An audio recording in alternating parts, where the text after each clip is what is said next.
एक दिन प्रभु के दास केनेथ हागन एक दर्शन देखते हैं और उस दर्शन में प्रभु यीशु उन्हें लगातार दुष्ट आत्माओं, शैतानों और दुष्ट आत्माओं के कब्जे के बारे बताते हैं। तभी अचानक एक छोटा सा दुष्ट आत्मा प्रभु के दास और प्रभु यीशु के बीच इधर उधर भागने लगा और वह दुष्ट आत्मा छोटे बंदर की तरह दिख रहा था। जब वह दुष्ट आत्मा चिल्लाना शुरू हुआ तो प्रभु यीशु और उसके दास के बीच एक बहुत ही बड़ा काले बादलों जैसा एक अंधकार छा गया, जिसके कारण केनेथ हागन अब नहीं समझ पा रहे थे जो प्रभु उनसे कह रहे थे और ना ही वह उन्हें क्लियरली देख पा रहे थे, क्योंकि उनके बीच कुछ काले बादलों जैसा कुछ आ चुका था। और केनेथ हागन प्रभु की ओर देख रहे थे कि प्रभु इस दुष्ट आत्मा के बारे कुछ क्यों नहीं कर रहे, क्योंकि प्रभु तो जानते ही है कि मैं अब उसकी आवाज को क्लियरली नहीं सुन पा रहा और ना ही मैं समझ पा रहा हूँ जो प्रभु यीशु मुझसे बात कर रहे हैं। लेकिन प्रभु यीशु फिर भी इस दुष्ट आत्मा को जाने की आज्ञा क्यों नहीं दे रहे। जब केनेथ हागन ने देखा कि प्रभु यीशु इसके बारे कुछ नहीं कर रहे, तब वो बहुत ही ज्यादा निराश हो गए और निराश होकर उन्होंने उस दुष्ट आत्मा को डांटा और चुप रहने की आज्ञा दी। और जैसे ही प्रभु के दास केनेथ हागन ने उस दुष्ट आत्मा को डांटा, उसी समय वह दुष्ट आत्मा चुप हो गया और वह जो अंधकार था वह पूरी तरह से हट गया और वह दुष्ट आत्मा पूरी तरह से शांत हो गया। लेकिन वह दुष्ट आत्मा अभी भी वहीं पर था। प्रभु के दास उनसे कहते कि मैं सिर्फ ये नहीं चाहता कि तू सिर्फ चुप रहे, लेकिन मैं तुझे यीशु मसीह के नाम में जहाँ से जाने की आज्ञा देता हूँ। और वह दुष्ट आत्मा डर के कारण वहाँ से भाग गया। और फिर प्रभु के दास ने प्रभु यीशु से पूछा कि प्रभु आपने इस दुष्ट आत्मा को दूर क्यों नहीं किया। और प्रभु ने उन्हें उत्तर दिया कि मैं इसे नहीं कर सका। जब प्रभु के दास ने प्रभु यीशु के मुंह से इन शब्दों को सुना कि मैं इसे नहीं कर सका, तो उन्हें लगा कि शायद मुझे कोई सुनने में गलती हो गई है। तो उन्होंने प्रभु से फिर पूछा कि प्रभु आपने ये कहा कि मैंने ये नहीं किया, सही है? प्रभु ने कहा कि नहीं, मैंने ये नहीं कहा कि मैंने ये नहीं किया, मैंने कहा कि मैं इसे नहीं कर सका। प्रभु यीशु ने अपने दास से कहा कि मैंने अपना अधिकार तुम्हें दिया हुआ है और जब तक तुम इन दुष्ट आत्माओं के बारे कुछ नहीं करोगे तो मैं खुद भी कुछ नहीं कर सकता। प्रभु के दास ने प्रभु से कहा कि प्रभु यदि ये आपकी ही आवाज है तो मुझे नए नियम से 3 वचन दे, जिससे ये कंफर्म हो जाए कि ये सचमुच आपकी ही आवाज है। प्रभु यीशु ने उनसे कहा कि मैं तुम्हें 4 वचन दूंगा। वह 4 वचन जानने से पहले मैं चाहता हूँ कि आप जान लो कि आप एक युद्ध में हो और आपका युद्ध किनके साथ है। बाइबल में लिखा है इफिसियों की किताब 6 अध्याय और 12 वचन, क्योंकि हमारा ये मल युद्ध लहू और मांस से नहीं परंतु प्रधानों से और अधिकारियों से और इस संसार के अंधकार के हाकिमों से और उस दुष्टता की आत्मिक सेनाओं से है जो आकाश में है। सो यहाँ पर बाइबल हमें बताती है कि हमारा युद्ध किसी इंसान के साथ नहीं है, लेकिन हमारा युद्ध अलग अलग प्रकार की दुष्ट आत्माओं के साथ है। ये वचन हमें अलग अलग प्रकार की दुष्ट आत्माओं के बारे बताता है, लेकिन मैं आपका ध्यान अंधकार के हाकिमों की ओर आकर्षित करना चाहता हूँ। बाइबल में लिखा है कि हम अंधकार के हाकिमों से युद्ध कर रहे हैं। अंधकार के हाकिम जो इस दुनिया के ऊपर राज्य कर रहे हैं, इसीलिए शैतान को इस दुनिया का ईश्वर भी कहा गया है। उन्हें अंधकार के हाकिम क्यों कहा जाता है? उन्हें अंधकार के हाकिम इसलिए कहा जाता है क्योंकि वे अंधकार के हाकिम सिर्फ अंधकार में ही राज्य कर सकते हैं। जहाँ रोशनी होती है वहां पर ये अंधकार के हाकिम राज्य नहीं कर सकते, लेकिन यहाँ पर अंधकार होगा, यहाँ पर अंधेरा होगा, यहाँ पर शैतान के काम हो रहे होंगे, ये अंधकार के हाकिम वही काम कर सकते हैं। जहाँ लोग दुष्ट आत्माओं को अपने जीवन में काम करने की परमिशन देते हैं, वही ये अंधकार के हाकिम काम कर सकते हैं। लेकिन परमेश्वर का वचन रोशनी है। जब कोई व्यक्ति परमेश्वर के वचन के अनुसार चल रहा है, वहां पर यह अंधकार के हाकिम काम नहीं कर सकते,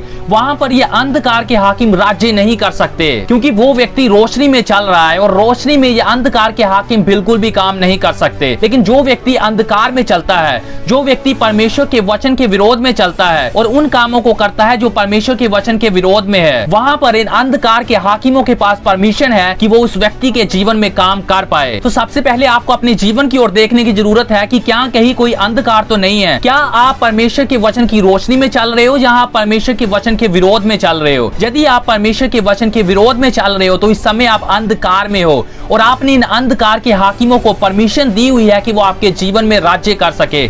इसलिए सबसे पहले आप हर एक दरवाजे को बंद करें जो भी आपने अंधकार के हाकिमों के लिए खोला हुआ है, क्योंकि तभी आप उसका सामना कर पाओगे, तभी आप उससे युद्ध कर पाओगे। आप चाहे युद्ध करो या ना करो, लेकिन आपका दुश्मन शैतान हमेशा आपसे युद्ध करता रहता है। हो सकता है कि आप अपने मसीही जीवन में सो रहे हो और आपको इस युद्ध के बारे कुछ भी नहीं पता, लेकिन आपका दुश्मन हमेशा ही आपके खिलाफ योजनाएं बनाता रहता है, क्योंकि अब आप शैतान के राज्य में नहीं हो, लेकिन आप परमेश्वर के राज्य में हो। बाइबल में लिखा है कुलुस्सियों 1:13, परमेश्वर ने हमें अंधकार के वश से छुड़ाकर अपने प्रिय पुत्र के राज्य में प्रवेश कराया है। यदि आपने प्रभु यीशु को अपने जीवन का प्रभु और उद्धारकर्ता स्वीकार कर लिया है तो अब आप अंधकार के राज्य में नहीं हो, आप अंधकार के वश में नहीं हो, आप अंधकार के अधिकार में नहीं हो, क्योंकि परमेश्वर ने आपको अंधकार के राज्य से छुड़ाकर अपने प्रिय पुत्र के राज्य में प्रवेश करवाया है। और इस समय आप परमेश्वर के राज्य में हो, और परमेश्वर के राज्य में वह दुष्ट आत्मा आपके ऊपर राज्य नहीं कर सकती। पहले आप अंधकार के राज्य में थे, और जैसे वो अंधकार के हाकिम आपको करने को कहते थे,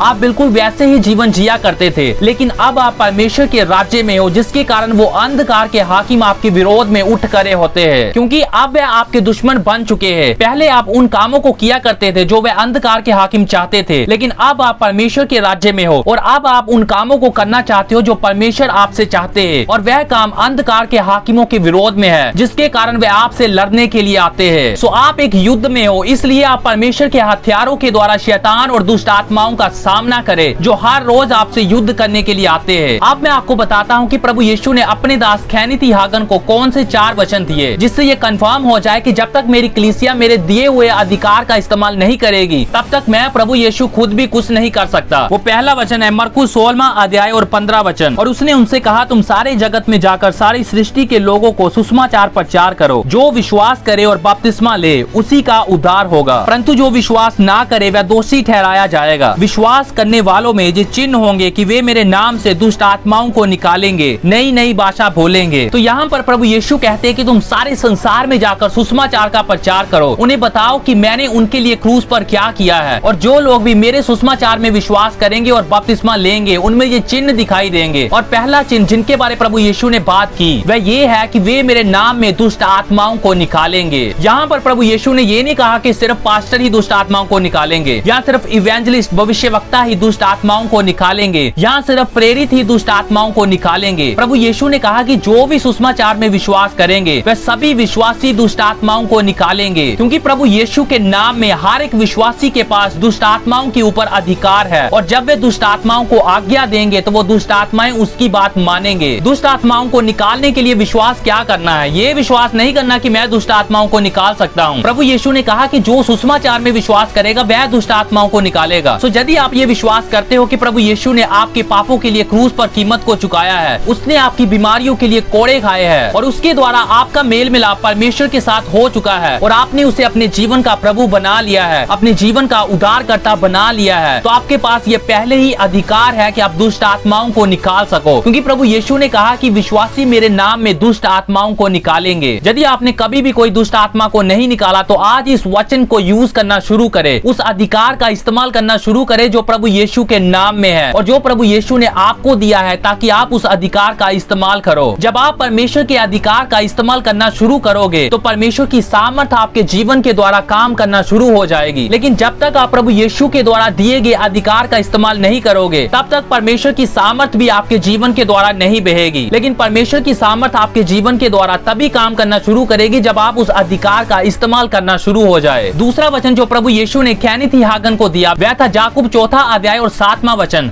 तो वहां पर इस प्रकार से लिखा है, परमेश्वर के अधीन हो जाओ, शैतान का सामना करो तो वह तुम्हारे पास से भाग जाएगा। यदि शैतान आपको परेशान कर रहा है तो बाइबल में ये नहीं लिखा कि परमेश्वर से प्रार्थना करो और शैतान आपके पास से भाग जाएगा। बहुत सारे लोग आज यही कर रहे हैं और वो परमेश्वर के लोगों के पास जाते हैं और उन्हें बताते हैं कि कैसे शैतान उनके जीवन में काम कर रहा है। वो शैतान को अपने जीवन में बड़ा बनाते हैं, वो शैतान को परमेश्वर से भी बड़ा बना देते हैं और वो शैतान के कामों की महिमा करते हैं कि शैतान मेरे जीवन में ये कर रहा है, शैतान मेरे पीछे पड़ा हुआ है, वह मेरे जीवन को कंट्रोल कर रहा है। लेकिन परमेश्वर का वचन कहता है कि परमेश्वर के अधीन हो जाओ। तो सबसे पहले आप अपने आप को पूरी तरह से परमेश्वर के अधीन कर दो। आप परमेश्वर से कहो कि प्रभु आप ही मेरे जीवन के प्रभु हो, मेरे जीवन में मेरी इच्छा नहीं लेकिन आपकी इच्छा पूरी होगी। और उसके बाद आप शैतान का सामना करो और परमेश्वर के वचन के अनुसार तब शैतान आपके पास से भाग जाएगा। लेकिन यदि आप शैतान का सामना नहीं करते हो तो वह आपके पास से नहीं भागेगा। यदि आप चाहते हो कि शैतान आपके पास से भाग जाए तो आज से ही उसका सामना करना शुरू हो जाए। एक प्रार्थना करने का समय है और फिर एक युद्ध करने का समय है। बाइबल में लिखा है कि जब प्रभु यीशु एकांत में होते थे तो वह पिता से बातें करते थे, वह पिता से प्रार्थना करते थे। लेकिन जब वह लोगों के बीच जाते थे तो वह वहाँ पर प्रार्थना नहीं करते थे, लेकिन वहाँ पर वह सिर्फ आज्ञा देते थे। जब वह किसी ऐसे व्यक्ति को देखते थे जिसमें दुष्ट आत्माएं होती थी तो वह उसे निकल जाने की आज्ञा देते थे। वहाँ पर प्रभु यीशु प्रार्थना नहीं करते थे कि पिता परमेश्वर इसमें से दुष्ट आत्मा को निकाल दो, लेकिन वहाँ पर यीशु मसीह कहते थे कि मैं तुझे आज्ञा देता हूँ कि इसमें से निकल जा। जब प्रभु यीशु किसी बीमार को देखते थे तो वह वहाँ पर प्रार्थना नहीं करते थे, लेकिन लेकिन वह उन बीमारियों को जाने की आज्ञा देते थे। उसी प्रकार से जब आप एकांत में होते हो तो परमेश्वर से प्रार्थना करो, आप अपने पिता परमेश्वर के साथ टाइम स्पेंड करो। लेकिन जब आप बाहर जाते हो, उस समय आप युद्ध करने के लिए जा रहे हो, तब आप प्रार्थना ना करो, लेकिन उन दुष्ट आत्माओं को आज्ञा दो, उन बीमारियों को आज्ञा दो। और जब आप ऐसा करना शुरू हो जाएंगे तो परमेश्वर आपके द्वारा बड़े बड़े कामों को करना शुरू कर देंगे। एक प्रभु के दास थे जिन्होंने हर संडे विश्वास के द्वारा ये कहना शुरू किया कि आज यहाँ पर लंगड़े चलेंगे, बहरे सुनेंगे, गूंगे बोलेंगे, अंधे देखेंगे, तो जितने भी बीमार लोग हैं वो आगे आ जाए। और सभी बीमार आगे आते थे, लेकिन उनमें से कोई भी चंगा नहीं होता था। लेकिन इसके बावजूद उनका विश्वास कमजोर नहीं हुआ। वो हर संडे लगातार उन्हें आगे बुलाते रहे और उनमें से बीमारियों को जाने की आज्ञा देते रहे। लेकिन कुछ हफ्तों तक कुछ नहीं हुआ, लेकिन इसके बावजूद वह लगातार विश्वास की घोषणाएं करते रहे। तब धीरे धीरे कुछ लोगों के सिर दर्द ठीक होना शुरू हो गए और फिर उनकी सेवकाई के द्वारा बड़े बड़े महान काम होना शुरू हो गए और वहाँ पर गूंगे बोलना शुरू हो गए, बहरे सुनना शुरू हो गए और अंधे देखना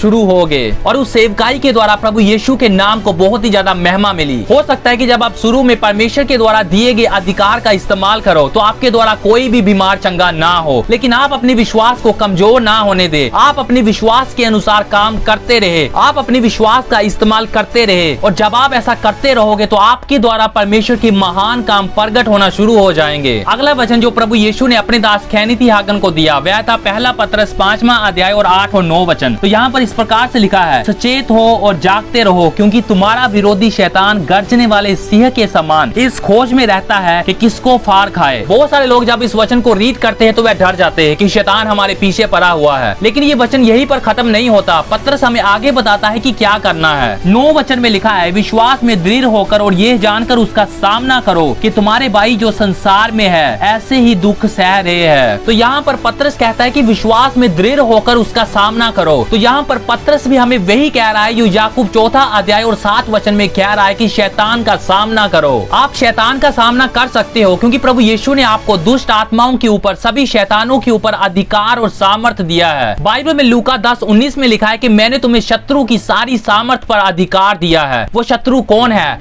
वो शत्रु दुष्ट आत्माएं और शैतान है। और परमेश्वर ने, प्रभु यीशु ने हमें उन दुष्ट आत्माओं के ऊपर अधिकार दिया है। आज आपको उस अधिकार को इस्तेमाल करने की जरूरत है। आप खड़े हो जाए और उस अधिकार का इस्तेमाल करना शुरू हो जाए। वह अधिकार प्रभु यीशु के नाम में है और जब आप प्रभु यीशु के नाम का विश्वास के द्वारा इस्तेमाल करोगे तो उस समय आप उस अधिकार का इस्तेमाल कर रहे हो। यदि कोई दुष्ट आत्मा इस समय आपको परेशान कर रहा है तो आपको किसी प्रभु के दास के पास जाने की जरूरत नहीं है, क्योंकि जो अधिकार प्रभु के दास के पास है वही अधिकार परमेश्वर ने आपको भी दिया है। और मैं एक और चीज को क्लियर करना चाहता हूँ। बहुत सारे लोग ये कहते हैं कि जब तक हमारे जीवन के ऊपर अभिषेक नहीं होगा तब तक हम दुष्ट आत्मा को नहीं निकाल सकते। लेकिन मरकुस की किताब 16वें अध्याय में जो प्रभु यीशु ने कहा कि दुष्ट आत्मा को निकालने की सिर्फ एक ही रिक्वायरमेंट है कि वो विश्वासी हो, यानी वो सुसमाचार में विश्वास करता हो। सो प्रभु यीशु के वचन के अनुसार यदि आप प्रभु यीशु के वचन में विश्वास करते हो तो आपके पास वह अभिषेक पहले ही है कि आप दुष्ट आत्माओं को निकाल सको। और जैसे जैसे आप इस अधिकार का इस्तेमाल करोगे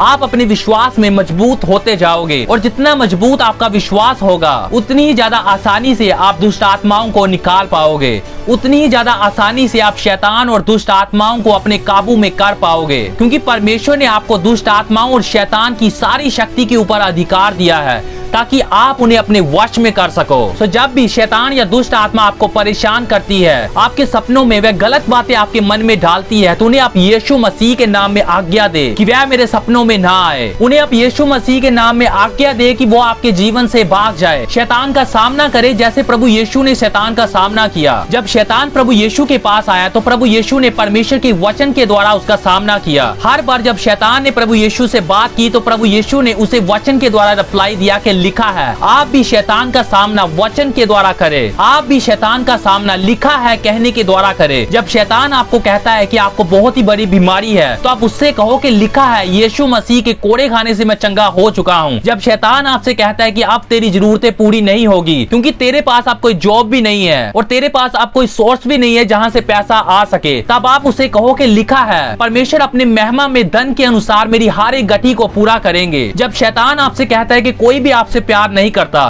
तब उससे कहो कि लिखा है परमेश्वर अपने प्यार की भलाई मेरे प्रति इस रीति से प्रकट करता है कि जब मैं पापी ही था तभी मसीह मेरे लिए मरा। आप परमेश्वर के वचन में जाए और इसकी अच्छे से स्टडी करें कि परमेश्वर का वचन आपके हालातों के बारे क्या कहता है। और फिर जब शैतान आपसे बात करता है तो उसे आप वचन के द्वारा रिप्लाई दे।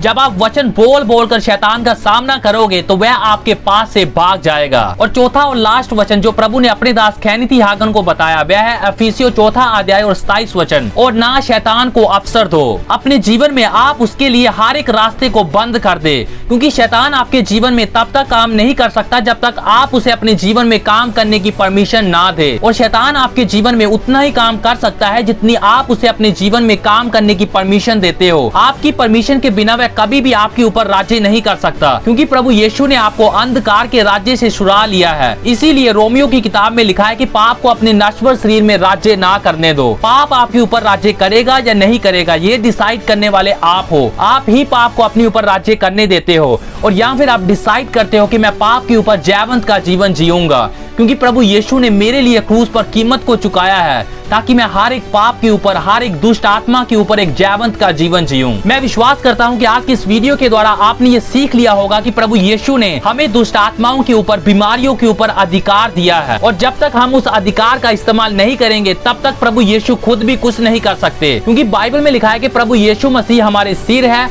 और हम सब उसकी देह है। जो हमारा सिर है वो हमारे शरीर के साथ मिलकर ही काम कर सकता है। आप जो प्रभु यीशु की देह है, जब आप उस अधिकार का इस्तेमाल करना शुरू हो जाएंगे तब प्रभु यीशु की सामर्थ्य भी आपके जीवन के द्वारा काम करना शुरू हो जाएगी। यदि आपके मन में कोई क्वेश्चन है तो नीचे कमेंट्स में आप अपने क्वेश्चन मुझसे पूछ सकते हो और अगला वीडियो आप किस टॉपिक के ऊपर देखना चाहते हो नीचे कमेंट्स में जरूर बताएं।